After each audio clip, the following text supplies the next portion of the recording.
So, Andrew Foraker says, "Hello, Steve. Congratulations on 30 years since Disgraceful first graced my earlobes and became the start of an enduring appreciation for all things Dubstar."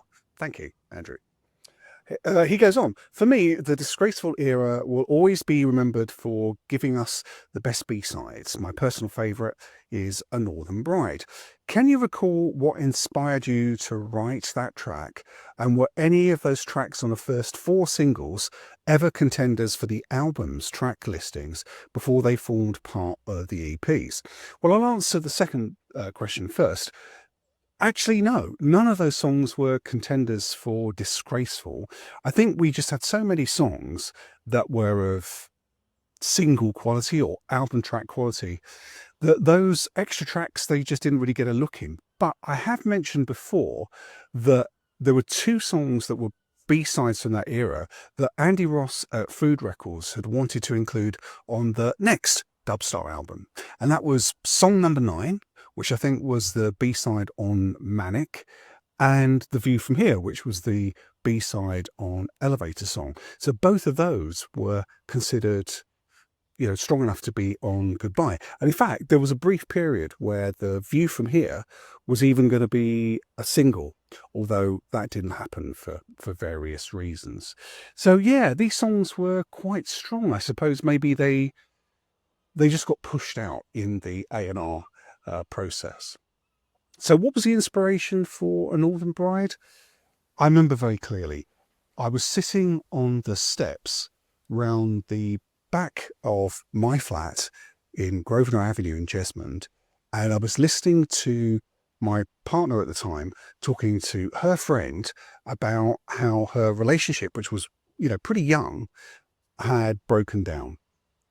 There was a very small child, like a baby, involved in this breakdown as well. And I was listening to the details of what she said, and I was just struck at her sort of sense of innocence in all of this. I mean, she was entirely blame-free, but it was almost like here was somebody who had never expected to be in what amounted to an abusive relationship, and yet here she was, and how difficult it was for her to break free. So that was the starting point for writing that lyric. But also the name A Northern Bride, well, as I think I mentioned this in the blog relating to that song, that up until the point where we started to release records, I never really thought of Dubstar as being a northern act. And yet, I suppose it was inevitable. We were based in Newcastle, Chris is from Gateshead, and most importantly, Sarah was from, and still is, from Halifax in West Yorkshire. So if you combine Newcastle, Gateshead and Halifax, you've got a northern act.